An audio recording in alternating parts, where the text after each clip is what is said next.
गरीबो, चलो चलते हैं और आपको बताते हैं कि मैंने यूएस में अपनी कंपनी कैसे रजिस्टर की। मैं यहाँ पे कैलिफोर्निया में हूँ, तो यहाँ पे मुझे एलएलसी फ़ाइल करने के लिए मुझे $400 to $500 जो है इनिशियली मुझे कॉस्ट इसकी आई है, और the time frame is 4 to 5 weeks. लेकिन जो मेरी एलएलसी की डॉक्यूमेंटेशन है पहले ही हफ्ते में फ़ाइल हो गए थे, लेकिन वो आपको जो टाइम फ्रेम देते हैं 4 to 5 वीक्स, लेकिन इससे पहले 5-6 दिन में हो जाता है। जैसे आपको एलएलसी मिल जाती है उसी दिन ही आपका ईआईएन नंबर आ जाता है फ्रॉम आईआरएस। तो मुझे इन चीज़ों का नहीं पता था, तो मैंने क्या किया, इनक फाइल पे जाके वहाँ पे मैंने अपनी एलएलसी फाइल की और उन्होंने ही मेरे लिए ईआईएन नंबर अप्लाई किया। तो मुझे एडिशनल $100 to $150 पे करना, क्योंकि इट सेव्स योर टाइम। मेरे पास इतना टाइम नहीं था कि मैं हर जगह पे अपना खुद सारा कुछ करूँ, तो मुझे इसलिए आई पे little extra money so they can do for me, I save little bit time. जैसे मेरे ईएएन नंबर ये दोनों चीज़ें आ गई, तो मैंने नेक्स्ट स्टेप जो है मैंने खुद किया है, क्योंकि मैं सीखना चाहता था कि ये सारा काम कैसे होता है। तो मैं कैलिफोर्निया के CDTFA, California department of tax and franchise board, वहाँ पे जाके मैंने सेलर्स परमिट अपना ओपन किया। सही है। जैसे सेलर्स परमिट आ जाता है तो फिर आप गूगल पे जाते हो, वहाँ पे लिखते हो कि अप्लाई फॉर रीसेल सर्टिफिकेट।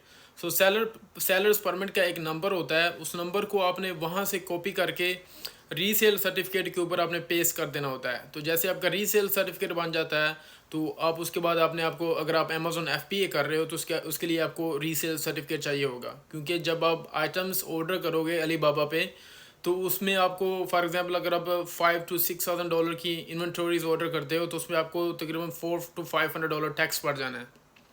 तो आप टैक्स पे आप क्यों करोगे, क्योंकि अभी तो आपने you don't want to pay tax, right. तो to avoid to paying taxes you have to have a resale certificate. आप अपने सप्लायर को रीसेल सर्टिफिकेट या अलीबाबा के ऊपर आप अपलोड करोगे या सप्लायर को प्रोवाइड करोगे, तो अलीबाबा आपकी कंपनी की इंफॉर्मेशन, आपका एड्रेस कंपनी का, आपकी सारी इंफॉर्मेशन आपसे मांगेंगे और आपसे रीसेल सर्टिफिकेट नंबर मांगेंगे। तो जैसे आप रीसेल सर्टिफिकेट नंबर एंटर करोगे, तो विद इन फ्यू मिनट्स आपको जो है टैक्स एग्जैम्पशन आपके अकाउंट पे एप्लीकेबल हो जाएगा। तो जैसे टैक्स एग्जैम्पशन अप्लाई हो जाएगा, तो आप जैसे ही ऑर्डर फाइल करेंगे तो उसमें $500-600 आपको सेल्स टैक्स पे करना पड़ता है, वो आपको पे नहीं करना पड़ेगा। सही है। जब आप इन्वेंटरी लेके आओगे यहाँ पे यूएस में, तो उनको जब सेल करोगे तो आपका डाटा जो अमेज़न रिकवर करता रहेगा, और कैलिफोर्निया या जो सी स्टेट में आपकी एलएलसी है उस स्टेट को प्रोवाइड करता रहेगा कि इस बंदे ने इतनी चीज़ें सेल की हैं, इतना सेल्स टैक्स ये इसके पास है और इसने पे करना है at the end of the year. तो सारा डाटा उनके पास होता है, तो आपने वो सेल्स टैक्स फिर उस स्टेट को पे करना होता है जहाँ पे आपने एलएलसी फाइल की होती है। तो रीसेल सर्टिफिकेट लाने के बाद अब आपकी एलएलसी बन गई है, आपको सेलर्स परमिट मिल गया है, ये दोनों चीज़ें आपके पास आ गई हैं, तो congratulation, you legally you register your company and you have all the documentation you needed to run your business.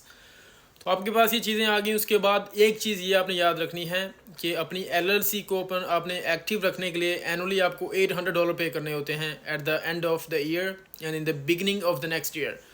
तो हर मार्च के I think January February March, right, साल के जो न्यू साल स्टार्ट होता है उसके 3 माह बाद आपको $800 आपको पे करने होते हैं।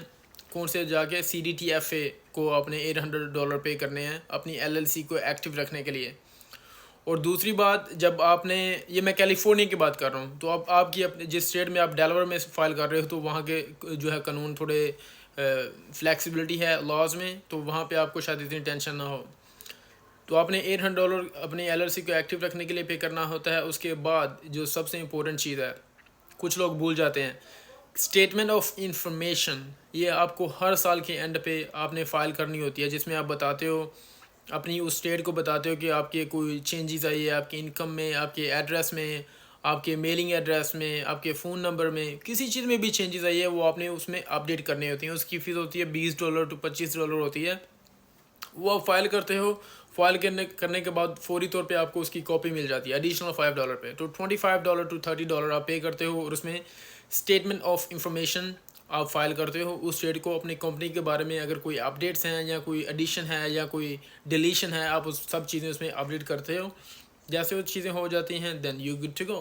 Since you already have everything set up, so you good to make money my friend.